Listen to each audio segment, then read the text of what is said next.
Bonjour à toutes et bonjour à tous, bienvenue dans un nouveau numéro d'épisode suivant, votre émission sur BFM Tech et Tech & Co dédiée au streaming et aux séries. Et je vous l'avais promis, on est toujours à Lille, toujours à Sérimania, le festival est terminé, mais on avait à cœur de vous proposer cette année non pas une mais deux émissions. Après notre focus sur les micro-dramas, un autre focus sur une grosse tendance dans les séries. C'est pas un format ou autre, c'est un pays, précisément une province, le Canada et le Québec. Il y a eu une année folle pour ce pays et cette province. Il y a eu dans un premier temps Empathie, énorme phénomène en France qui est arrivé, qui a tout bouleversé. Série folle avec des émotions incroyables qui nous a émus aux larmes. Et puis d'autres genres d'émotions dans E.T. Rivalry qui est sorti en fin d'année. Cette romance enflammée dans le milieu du hockey qui a passionné la France, mais le monde entier. Ça a été assez fou, des millions de téléspectateurs, un buzz sur les réseaux sociaux incroyable. Et tout ça, d'un coup, on s'est mis à placer le Québec et le Canada sur la carte du monde des séries. Et ça, franchement, ça nous donnait envie d'aller les voir. Il se trouve que le Québec, c'est un petit peu loin pour nous, mais heureusement, grâce à Sérimania, c'est le Québec qui vient à nous. Ils sont derrière nous, voilà, vous voyez le stand. On va s'y diriger dans quelques minutes. On va vous faire découvrir la production des séries au Québec.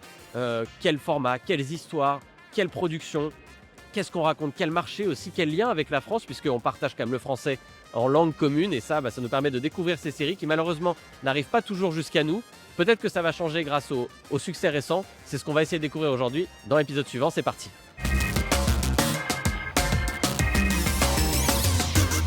Et pour commencer à parler donc du Canada et plus précisément du Québec et les séries québécoises qui nous ont tant plu cette année et qui nous plairont encore, je l'espère, dans les prochaines années, je suis avec Louise Lantagne. Bonjour. Bonjour. Alors vous êtes la PDG de la SODEC, Oui. la Société de développement des entreprises culturelles du Québec. Voilà, C'est ça? exact. C'est quoi la SODEC exactement? Expliquez-nous votre rôle. Alors rapidement, nous sommes une société d'État. On relève du ministre de la Culture et nous avons des fonds pour financer l'audiovisuel, cinéma, télévision, mais aussi livres, musique et métiers d'art. D'accord. Donc, et nous avons aussi une banque d'affaires qui offre des services bancaires pour aider les compagnies un peu plus matures à progresser. D'accord. Et donc vous venez ici accompagner tous ces projets en personne à Sérimania. C'est que nous soutenons les producteurs de télévision dans leur démarche internationale en vue d'exporter formats, séries ready-made et, très important maintenant, et c'est important je pense pour les producteurs européens aussi, la coproduction. Ouais. Parce que tout le monde cherche des fonds et tout le monde a intérêt à développer des histoires ensemble, tout en demeurant authentique. Alors justement, ça nous amène à ce qui m'a donné envie, moi, de faire cette émission, qui est la série Empathie, Oui, qui est sortie l'an dernier, qui a été un véritable phénomène en France. oui. Certains ont découvert, je pense aussi, les séries québécoises avec Empathie. Oui. C'est un véritable phénomène. Vous l'avez vu venir. Comment vous avez découvert Empathie, vous, quand c'est sorti? Moi, premièrement, je l'ai écouté 2 fois au complet, mais aussi, je connaissais le travail de Florence Lompré, qui est Qui est une super showrunneuse, scénariste. Voilà. Et actrice. Et actrice, bien sûr, Et parce qu'elle est l'actrice actrice. principale d'Empathie, Et, qu'on ne connaissait pas, nous, en France, du tout. Oh non, mais... Non, pas du tout. Et pourtant, elle avait gagné un prix avec Audrey est revenue à Ouais. Cannes Série. Tout à fait, mais qui était malheureusement passée un peu sous les radars, Tout à qui avait fait. été diffusée, mais pas très très bien. C'est une actrice, une scénariste extraordinaire. Et elle a un bagou et une créativité hors du commun. Est-ce qu'elle représente bien, à travers ses œuvres, à travers sa personnalité, ce que vous faites comme série au Québec? Oui, je vous dirais sincèrement, oui, tout à fait. Dans le sens de, je dirais, l'authenticité, l'audace, le courage, une sorte d'humour, Ouais. dramédie et les dialogues très francs, directs. Oui, c'est très québécois. Vous allez me dire, mais pourquoi celle-là a marché autant Ça, par rapport oui. aux autres? Mais je dirais que le sujet arrive à point nommé dans l'empathie. On en a besoin en ce moment. Ah, terriblement. Et je trouve que son sujet tombait pile, quoi. Et avec le talent qu'elle a, écoutez, ça a donné ce que ça a donné l'année passée. L'année passée, à Sérimania, lorsqu'elle a gagné le prix du public. Effectivement, elle était repartie avec une très belle récompense qui montrait déjà, qui est souvent un indice, le prix du public, parce que c'est pas celui de la critique, mais ça veut dire que c'est peut-être ces séries-là qui vont le mieux marcher finalement, puisque si les gens ici l'aiment en petit comité, il y a de grandes chances que derrière, à l'échelle nationale et même mondiale, sur certaines séries. Surtout pour la télévision ou des plateformes très populaires. Est-ce que vous avez senti, à travers Empathie, la résonance qu'elle a eu, un coup de projecteur justement sur vos productions? Est-ce que ça vous a donné un essor cette année? Oui, Tu sais, on parle souvent de films locomotives. Ouais, Je dirais que c'est une série locomotive au plan international, mais elle peut jouer ce rôle-là parce que nos producteurs sont déjà très actifs internationalement. Donc, ça vient comme jeter un éclairage sur ce qui est déjà là, mais qui va se poursuivre avec une ampleur. Je crois, oui, je crois. et vous allez du coup avoir un espèce de ressenti cette année puisque vous présentez un Coming Next, donc c'est-à-dire un showcase, on va dire, Oui, de oui, plusieurs séries qui sont en cours de production, qui vont arriver en tout cas sur les oui. écrans. Vous misez sur quoi cette année? Ben là, regardez, premièrement, je veux quand même rappeler que nous soutenons et finançons le Coming Next from Québec depuis Ouais. 2019. Exactement. Alors là, cette année, on a 4 diffuseurs, Bell, TVA, Radio-Canada, TV5, qui présentent 7 séries. Et là, je ne peux pas vraiment vous dire laquelle sera la meilleure parce que je ne les ai pas vues. Mais on est très fiers aussi, j'ajouterais, qu'on a 4 séries qui ont été sélectionnées par Dans la compétition. voilà, et aussi en finale. Donc, j'ai eu la chance de voir Ayers Cliff. J'ai absolument adoré. J'avais rien vu, mais franchement, je suis très fière des sélections. On en a 4 ici et vraiment, nous sommes ravis. C'est très, très important. Mm. Série Mania à Lille. C'est un événement qui grandit chaque année parce que nous, on vient à Lille depuis le début et c'est un événement en télévision. Franchement, c'est le numéro 1, je dirais. Ouais, c'est vrai, il n'y a pas tant de rendez-vous comme ça dans le monde qui permettent pour chaque pays, parce que là on parle du Québec avec vous, mais c'est aussi le cas, on est autour de nous, on est sur le Business Lounge de Sérimania, il y a l'Espagne, la Finlande, Tout le monde que est là. sais-je, tout le monde est là. Et c'est aussi des rencontres super, j'imagine, pour vous Oui, dans les oui. échanges, quoi. Ben, tout à fait. Mais il y a le MIPCOM aussi qu'on ne peut Ouais, pas ignorer. bien sûr, là, à Cannes. franchement. Mais oui, les producteurs, vraiment, le mot s'est passé. Il y a énormément de maisons de production ici, énormément de discussions. Et nous, la SODEC, une autre de nos fonctions, à part d'organiser le Coming Next from Québec, on organise des rencontres de réseautage. On arrive d'un déjeuner réseautage qu'on a organisé avec Unifrance et la Mhm. Belgique, mais aussi vendre nos formats, Bien sûr, etc. Mais trouver des diffuseurs. les coproductions, c'est devenu, avant, en cinéma, c'était monnaie courante. Oui, Maintenant, en télévision, tout il le monde faut en manque. passer par ce modèle aujourd'hui. Oui, parce que tout le monde manque d'argent. Puis aussi, on veut aussi produire, pas juste pour les télédiffuseurs locaux, mais aussi pour les plateformes internationales. Mm. On dirait que les séries télé, maintenant, ont pris une envergure cinématographique, On s'en rend compte ici, hein, Ben vraiment, voilà. on voit des choses assez incroyables maintenant. Oui, mais qui fait en sorte que le souci du public de proximité pour un télédiffuseur est moins présent qu'avant. Dans votre recherche de coproduction, de diffuseurs, etc., quelle place occupe la France dans vos stratégies? On a une longue histoire entre nos deux régions et pays. Est-ce que ça se matérialise aussi dans les séries, la production et la diffusion de séries? Ben, on voudrait davantage, mais je veux dire, on est très proche de la francophonie. La France, Belgique, Bien Suisse, sûr. Luxembourg. Bien, c'est sûr que la France est très importante dans le portrait. On cherche à favoriser des ententes, des partenariats, c'est bien certain. Mais on veut aussi ouvrir vers d'autres pays, Ouais. comme par exemple les pays scandinaves, la Ce sont nordicité. des grands pays de séries. Et ça nous touche beaucoup, le Québec. Parce qu'au Canada, il fait froid aussi. Vous avez des paysages Puis il y a aussi beaucoup en de commun. neige. Oui, oui, oui. Les grandes séries se font souvent dans le froid, ça fait des décors assez grandioses, faut dire en général, Oui. les paysages recouverts de neige. Justement, vous avez parlé de la francophonie. Le Québec a la particularité d'avoir la langue française, Oui. mais aussi la langue anglaise qui est dans l'usage. Justement, est-ce que ça joue dans la production des séries de choisir est-ce que ce sera une série en français, est-ce qu'on Non. va la tourner en anglais? Non.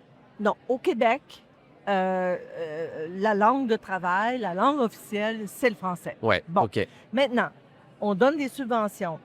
Il y a 20 de nos subventions, là, je ne parle pas des prêts de Mhm. business, là, mais les subventions, on peut donner jusqu'à 20 pour des productions, soit cinéma, télé, dans une autre langue que le français. Donc, ça peut D'accord. être aussi une langue autochtone.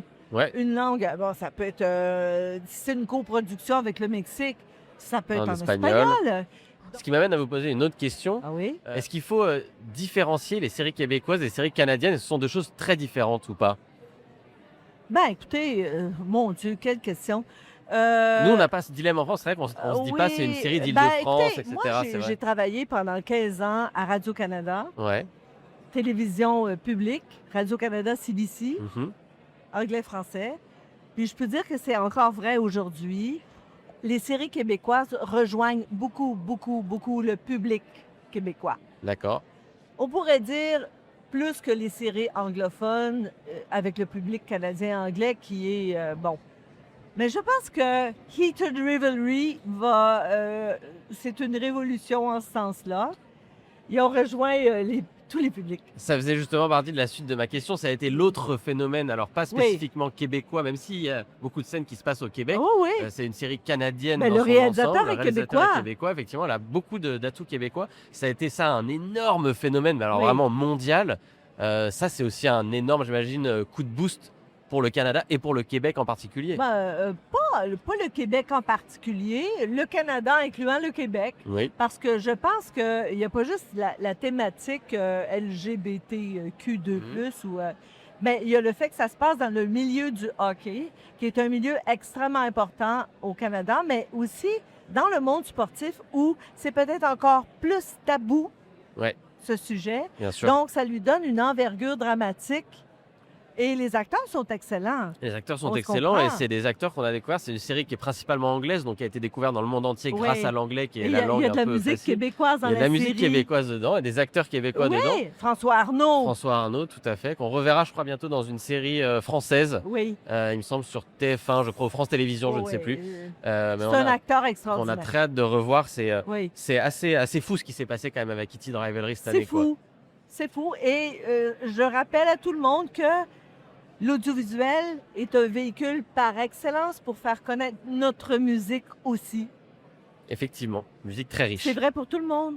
C'est vrai, Oui. les meilleurs. Enfin, moi, j'adore quand les scènes se matchent avec la musique, Voilà. s'il se passe toujours un truc, Et ça peut même donner parfois des. les paroles qui font partie du scénario. Ouais, Et ça, on le voit exactement. dans Empathie. Oui, Parce qu'il y a exactement. des chansons dans Empathie dont les Une paroles, sélection c'est presque musicale, une ouais. scène de scénario. Exactement, c'était très, très, très bien fait. Une dernière question avant qu'on se quitte.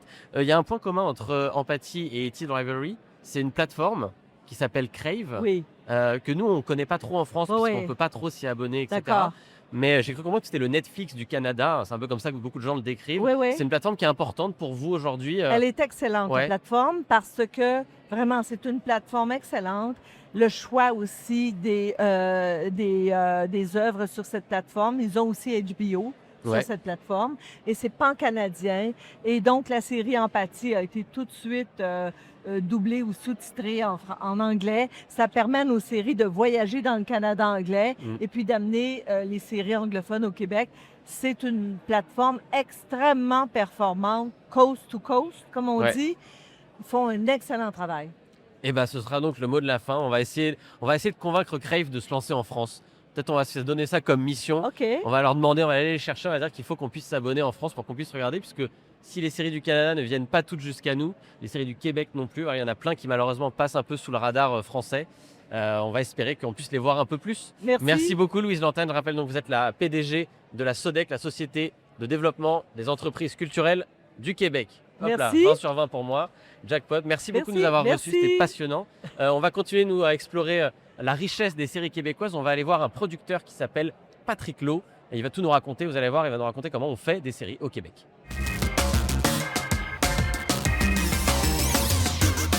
Et comme promis, voilà, on va donc continuer à parler des séries canadiennes et plus précisément des séries québécoises avec mon deuxième invité aujourd'hui, c'est Patrick Lowe. Bonjour. Bonjour. Merci d'avoir accepté notre invitation. Vous êtes producteur, vous avez été Oui. scénariste aussi, je Oui, me oui, souviens encore. oui, je suis toujours. Oui. Voilà, le double casquette qui du coup est Oui. hyper intéressante.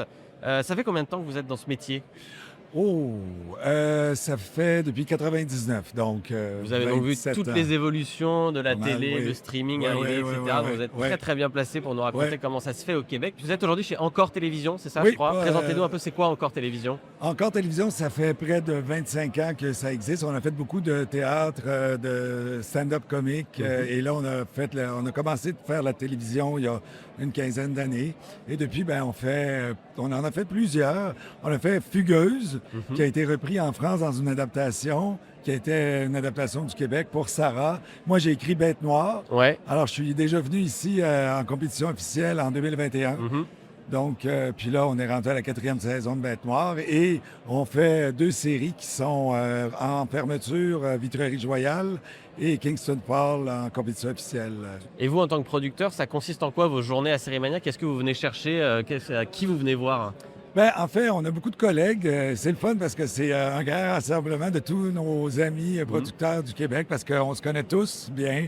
Tout le monde se connaît. Ouais. On est un petit marché, donc on se connaît bien. Puis là, à faire les rencontres de plein d'autres producteurs. À travers les années, on a eu plein de rencontres avec d'autres producteurs pour faire des coproductions ou rencontrer des chaînes pour essayer de voir si on ne peut pas avoir une codiffusion, avoir un investissement de leur part dans nos séries. Vous, à titre personnel, vous avez donc écrit des séries, vous en Oui. avez produit beaucoup. Et alors, je regardais un peu ce que vous avez fait. C'est très, très varié. C'est Vous avez très varié, fait, oui. des séries pour enfants, Oui, des séries drôles, Ouais. des séries même autour du spectacle. Vous Ouais. avez fait du drame, du polar. oui. Ça illustre toute la richesse du Québec, en fait, ce que vous avez fait. Ben oui. Vous êtes le meilleur VRP qu'on puisse trouver. Oui, absolument. J'ai commencé ma carrière en faisant de la jeunesse parce qu'Ouais.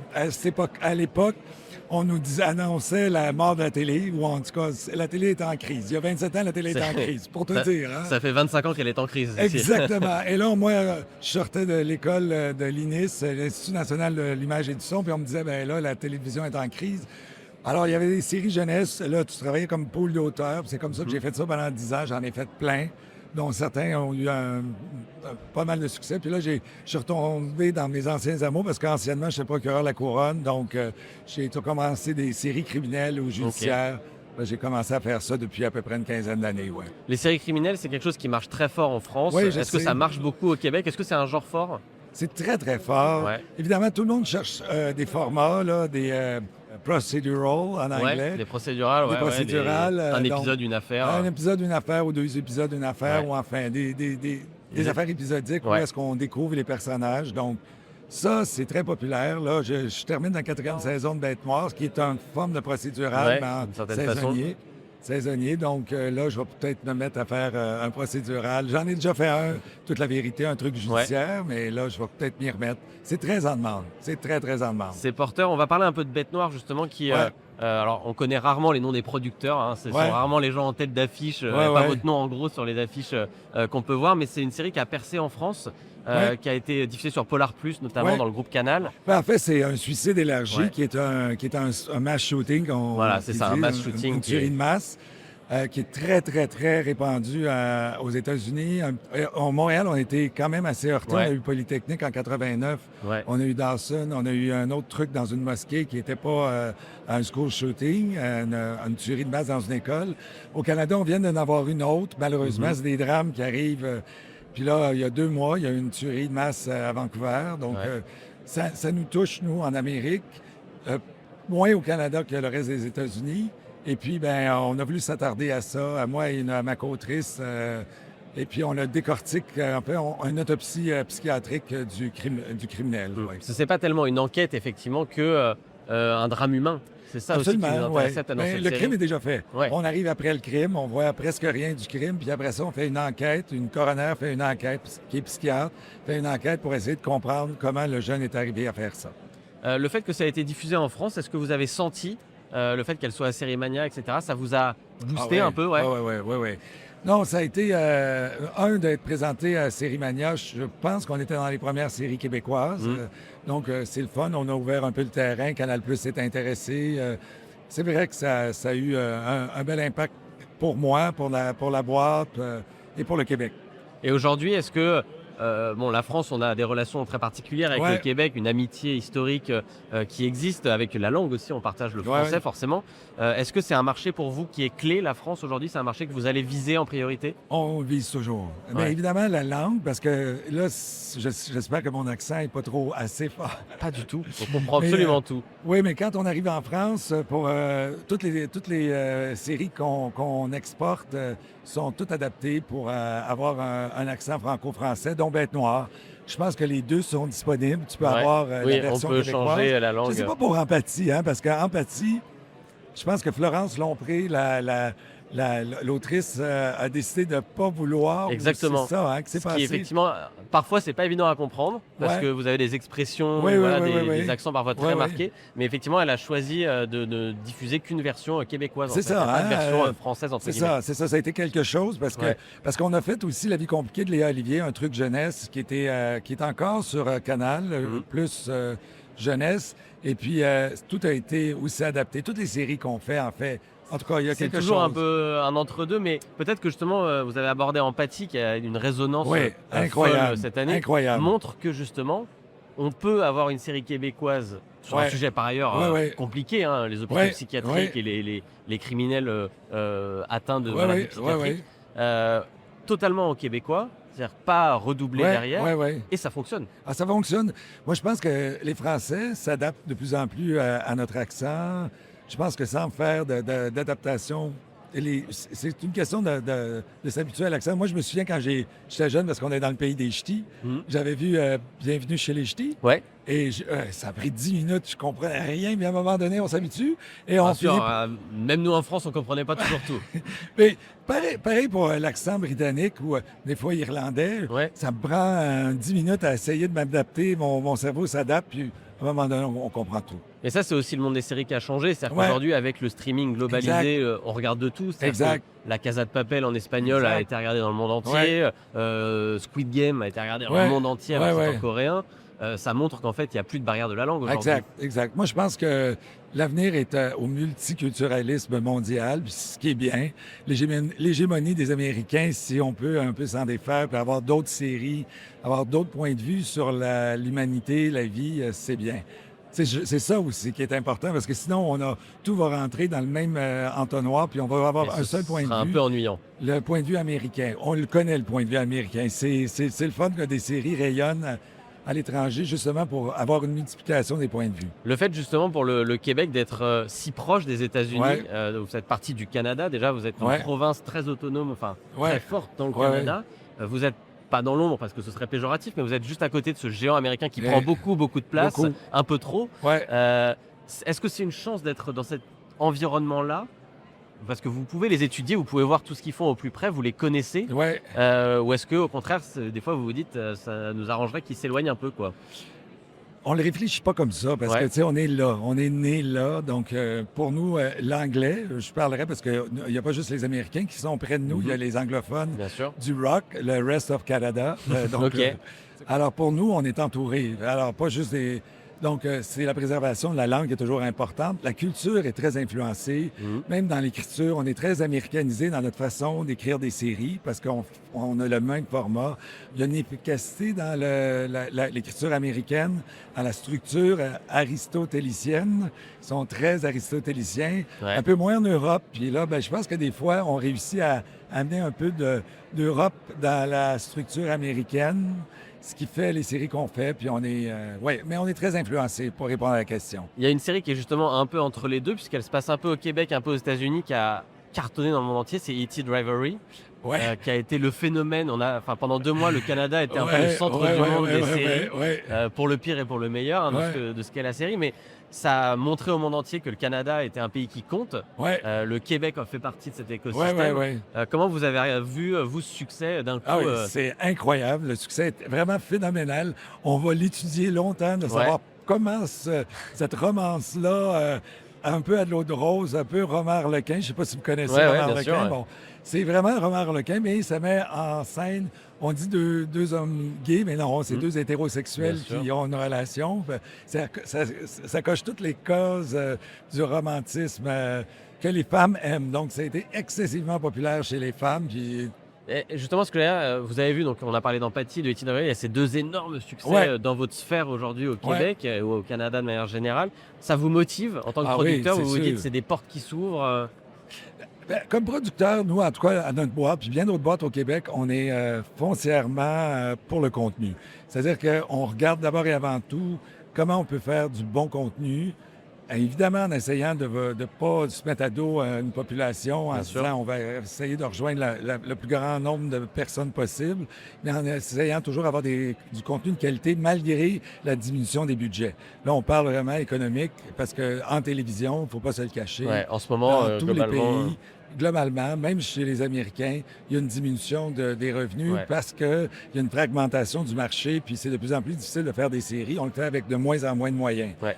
Mais si tu préserves ta vision d'artiste, puis on essaye d'accompagner nos artistes pour essayer de préserver au maximum cette vision-là, ça donne des séries comme Eater Rivalry avec Jacob Tierney. On doit le dire à la française, Tierney. Oui, Tierney.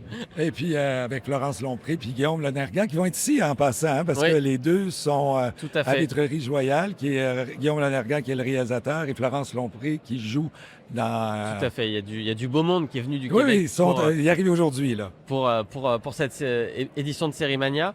Qu'est-ce qu'on peut vous souhaiter, du coup, après cette année 2025 qui a mis un peu un coup de projecteur sur les productions de votre pays, pour vous, pour Encore Télévision c'est quoi l'ambition maintenant? Nous, on est avec les streamers, on veut faire affaire avec les gens, on veut toujours essayer d'avoir le maximum de moyens pour donner à nos créateurs le moyen de s'exprimer. On cherche où est l'argent, comme tout le monde. On fait des structures financières agiles, créatives, et c'est beaucoup, beaucoup de travail, mais on souhaite qu'on continue à encore avoir ce rayonnement-là à l'international. Franchement, c'est exceptionnel. Un mot sur Crave, peut-être, cette plateforme qui est le point commun qui relie Empathie et Eater Rivalry, qui est une plateforme qu'on connaît peu en France, mais qui est très importante, j'ai cru comprendre, au Canada. Pour vous, c'est un client à aller chercher pour toutes vos productions? Absolument. Mais je pense que tous les diffuseurs au Québec ont un peu une mentalité de Crave. Ce ne sont pas les seuls, mais Crave c'est vraiment démarqué dans les dernières années. Sophie Parizeau, qui est à la tête avec Suzanne Landry, qui sont un peu au contenu. Ils ont vraiment été audacieuses dans leur choix de série, puis ça se reflète en ce moment, puis ils continuent à l'être. Je pense que c'est pas seulement eux. Eux ont eu ce succès, mais tous nos diffuseurs, franchement, je lève mon chapeau parce qu'ils courent des risques, puis ça paye. Et ben voilà, les risques, ça paye. C'est un bon mot de la fin. Merci beaucoup, Patrick Lowe. Je rappelle, vous êtes producteur pour Encore Télévision, qui produit de très belles séries québécoises qu'on va espérer voir. Voilà, vous en avez au Coming Next. On va espérer qu'elles soient achetées, qu'elles puissent être vues en France, parce que c'est un peu, malheureusement, pas toujours le cas. Il y a une frilosité, mais moi, je parie qu'Empathie a fait changer un peu aussi de regard beaucoup de diffuseurs en France qui seront prêts à prendre ce pari. Merci beaucoup d'avoir répondu à mes questions. C'est terminé pour cette émission et pour notre série Mania. Voilà, on vous a livré 2 belles émissions sur les microdramas et sur le Québec. On espère que ces 2 focus vous auront plu. Vous aurez mieux compris aussi comment fonctionne l'industrie avec ses producteurs, ses directeurs de production qui viennent nous expliquer comment on fait des séries aujourd'hui en France, mais aussi dans le reste du monde. C'est important de décentrer notre point de vue. On va se retrouver, nous, la semaine prochaine. Vous avez l'habitude pour l'épisode suivant. Fini Lille, on va rentrer en studio. On va aller se reposer un petit peu parce que c'est fatigant, on marche, on monte, il y a beaucoup d'escaliers à Série Mania. Donc je vais aller me reposer un tout petit peu. On se retrouve la semaine prochaine. D'ici là, vous pouvez revoir les 2 émissions, bien sûr, sur YouTube, sur notre site BFM Tech, en podcast si vous préférez l'audio. Et donc à la semaine prochaine pour l'épisode suivant.